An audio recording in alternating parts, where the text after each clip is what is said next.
I am highly amused by the reaction of everyone to AOC's Green New Deal. So if you didn't listen to yesterday's show, you should go back and listen to yesterday's show where I broke down in full detail AOC's Green New Deal. Now, there was a resolution put forward on the floor of the House that was basically a series of aspirational motions about what we should do with the energy industry in the United States. And then AOC had the temerity to put online a 6-page summary of all the things the Green New Deal stood for.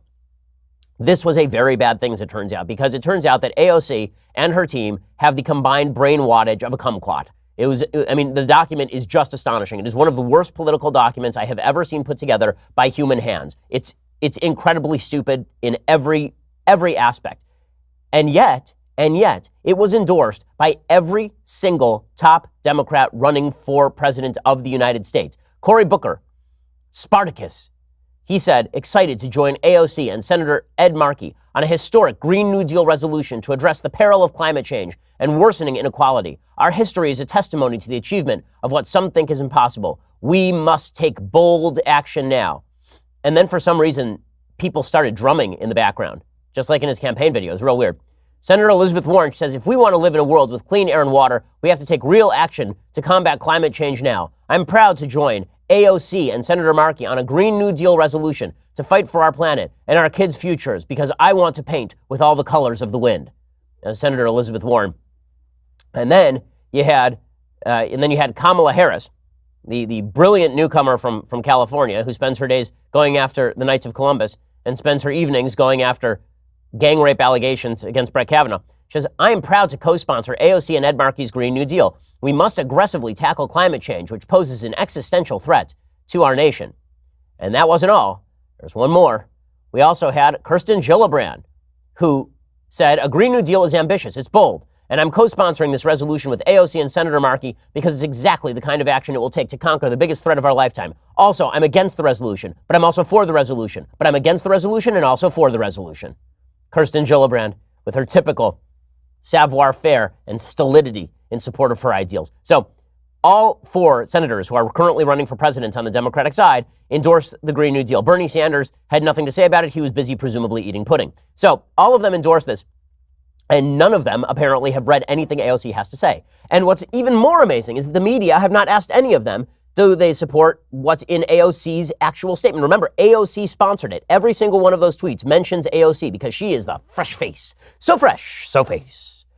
None of them have been asked. None of these senators have been asked about her proposals to, for example, replace all air travel by rail, including presumably from Hawaii, which led Mazie Hirono, the senator from Hawaii, who is a Democrat, to say, what now? Are you like, huh? And then the proposal says that we should pay for full benefits, retirement, vacation for anyone unable or unwilling to work. She says we should retrofit or replace every building in the United States in the next 10 years. She says that we should get rid of cow farts by getting rid of the internal combustion engine. All of this was put in writing. We went through the entire document yesterday, like word for word. And it's funny because then you have the media coverage, which is, don't take her seriously. Don't take her literally, just take her seriously. We shouldn't take AOC literally. I mean, come on. Come on, why would you read her words and then say she means the words that she writes? Why would you possibly do that? Here's Politico's headline. The impossible green dream of Alexandria Ocasio-Cortez. The Green New Deal will never happen the way it's laid out. And that's also kind of the point. What now? Like, since when has somebody proposed legislation like it's not going to work the way they say it will? But that's exactly the point. It's like when you go to a modern art museum and it's just a blank canvas. You're like, what is this? And like, it's nothing. And you're like, well, then what does it mean? It means nothing. That's the point. Okay, except there's a policy proposal. So Michael Grunwald is a senior staff writer for Politico magazine. Let's get real. The United States is not going to achieve net zero greenhouse gas emissions in 10 years, the key goal of the Green New Deal resolution unveiled Thursday. More real talk. Americans won't get 100% of its power from zero emission sources within a decade either. Another audacious Green New Deal goal. And we're not going to upgrade the energy efficiency of every single building in the country, as the resolution proposes. If we were getting all our energy from zero emission sources, it wouldn't even make sense to try. But here's one more reality check. None of it matters. The official rollout of the Green New Deal on Thursday was met with a barrage of skepticism from well-intentioned fact-checkers, badly intentioned climate trolls, and desperate-to-look savvy pundits, all focusing on the logistical and political impossibilities of transforming the economy as rapidly as the Green New Deal envisions. And they're right. Its goals really do seem impossible to achieve. But they're all missing the point. If anything, they're helping the Green New Deal's backers make their point, which is that climate change is an unprecedented emergency. Okay, no, that's actually not what happened here. This is basically just a version of Republicans' pounds. That's all this is. It's a version of AOC put out something so ridiculously stupid that it makes her sound as though she was dropped multiple times on her head as a baby. I mean, this proposal is so bad, it can only have been written by somebody who is mentally deficient in some way. It is a seriously ridiculous proposal on its face. On its face. No sane person could think otherwise. And so the comeback from the media is, well, you guys are pouncing. Because the real point is to open minds. That's the real point, is to make you think. To make you think. You know, it's a thought, it's a conversation. It wasn't meant seriously. You know, like co-sponsored by six senators and 60 Congress people. No, it wasn't meant seriously. It was meant to open your mind and broaden your horizons. Like, I'm sorry, this isn't some sort of trip to Europe junior year of college. This is a legislative proposal that envisions redoing the entire United States economy. By the way, if we were to do all the things in this proposal, you know what it would do to climate? Presumably nothing. Seriously, nothing. Because if you actually spec out the impact on climate, if the United States were to achieve full zero emissions, you know what would happen? Over the course of the next century, it would lower the global temperature, according to the IPCC, by something like 0.2 degrees Celsius. Why? Because it turns out that the real threat to the climate, if you believe in climate change, man-made climate change, the real threat to the climate is coming from not industrialized countries at this point, but developing countries like China and India, who have no interest whatsoever in lowering their emissions. So none of it makes any sense. But that's not the only idiotic media take today. There's also the New York Times, which can always be counted on to cover for the stupidity of Democrats in their reporting. We'll get to that in just a second. First, let's talk about how you protect your internet usage. Let's talk about your online security and privacy. So maybe you're one of these people who has things that you don't want people to know about, like you wouldn't want American Media International actually coming after you. Well, maybe you actually want to protect your data from hackers and spies. I don't want my emails compromised or my credit card number or online banking password stolen. I don't even have pictures of my junk out there. Yet that happens to hundreds of millions of people every year. So how can you protect yourself? The company I trust to defend my online security and privacy is ExpressVPN. ExpressVPN secures and anonymizes your connection by encrypting 100% of your network data and hiding your IP address. That means nobody can record or access your online activity. Download the ExpressVPN app on your computer or smartphone, and then just use the internet the same way you normally would. You click one button in the ExpressVPN app, voila, you are now protected. ExpressVPN, it's great for accessing content from anywhere with VPN locations in 94 countries and blazing fast speeds as well. ExpressVPN is consistently rated the world's #1 VPN service for internet users. So, if you want the best in online protection, you want to free yourself from worries about hackers and spies, just head on over to ExpressVPN. The nice folks at ExpressVPN have now extended special pricing of less than $7 per month to all of my fans. So visit expressvpn.com/Ben to claim that discount. Again, that is expressvpn.com/Ben to learn more. Again, they are consistently rated the world's #1 VPN service for a reason. And it operates in the background of your computer seamlessly. It's not going to slow up your computer because they've got blazing fast speeds and VPN locations in 94 countries. You have nothing to lose. Pricing of less than $7 per month. ExpressVPN.com/Ben to claim your discount. Again, that is ExpressVPN.com/Ben to learn more. Go check it out right now. Okay, so we read you Politico's take. Here's the New York Times' take. You ready for this? On this idiotic plan that legitimately says we're going to pay people not to work. Quote, liberal Democrats formally call for a Green New Deal, giving substance to a rallying cry. Now, you may be wondering, did AOC write this piece for the New York Times? No, she didn't actually. It turns out it's written by Lisa Friedman and Glenn Thrush, both top-notch reporters at the wonderful, incredible New York Times. Listen to how this is covered. Liberal Democrats put flesh on their Green New Deal slogan on Thursday with a sweeping resolution intended to redefine the national debate on climate change by calling for the United States to eliminate additional emissions of carbon by 2030. The measure, drafted by freshman Representative AOC and Senator Ed Markey of Massachusetts, is intended to answer the demand by the party's restive base for a grand strategy that combats climate change, creates jobs, and offers an affirmative response to the challenge to core party values posed by President Trump. The resolution has more breadth than detail and is so ambitious that Republicans greeted it with derision. Well, no, actually, we greeted it with derision not because it's ambitious, but because it legitimately has no plan for achieving anything that it says it wants to achieve other than completely destroying the United States economy. Other than that, it's great. Its legislative prospects are bleak in the foreseeable future. Speaker Nancy Pelosi of California has no plan to bring the resolution in its current form to the floor for a vote, according to a Democratic leadership aide. Why? Because Nancy Pelosi still has two brain cells to rub together. But listen to the New York Times. As a blueprint for liberal ambition, it was breathtaking.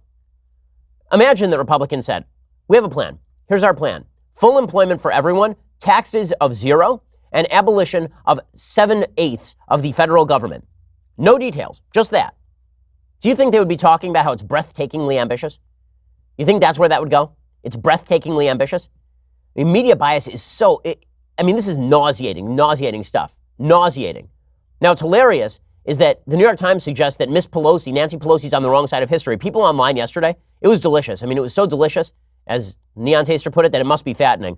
People online, on the left, were suggesting that Nancy Pelosi is now a climate denier because she was not supportive enough of the Green New Deal.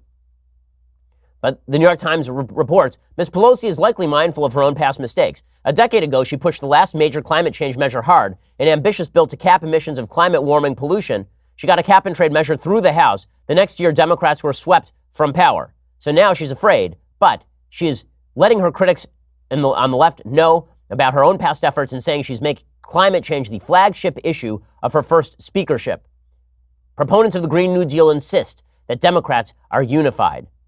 Ocasio-Cortez said, I think it is a green dream, because Pelosi kind of dismissed it yesterday. Pelosi said, well, I'm enthusiastic. Here's what Nancy Pelosi had to say, because she's not a complete dolt when it comes to, running the Congress. Here's what she had to say yesterday about the green dream.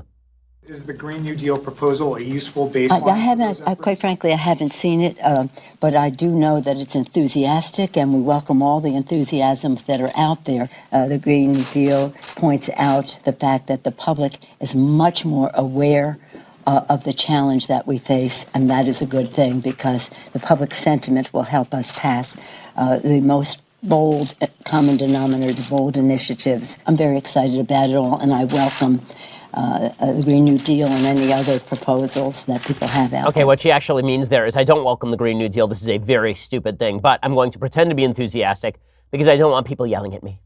That's really what she is saying there. Now, what's hilarious about all of this is that AOC can't even keep herself straight on what exactly this necessitates. So yesterday morning, she was asked whether, in fact, this Green New Deal would necessitate massive government intervention.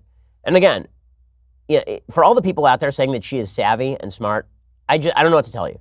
I really don't. I mean, if you are of the view that AOC is some sort of brilliant newcomer, I'm going to play you 2 clips in a row, and you got to tell me how exactly she's a genius. Here she goes, saying that maybe this might necessitate massive government intervention. As you know, Congresswoman, one reason that people who are politically conservative are skeptical of efforts to combat climate change is that it sounds to them like it requires massive government intervention, which they just don't like. Are you prepared to put on the table that, yes, actually, they're right. What this requires is massive government intervention? It does. Yeah, I have no problem saying that. Fast forward about 6 hours. Here is AOC with Meet the Press's Chuck Todd. One way that the right does try to mischaracterize what we're doing as though it's like some kind of massive government takeover. Obviously, what we're trying to do is, obviously it's not that, because what we're trying to do is release the investments from the federal government to mobilize those resources across the country.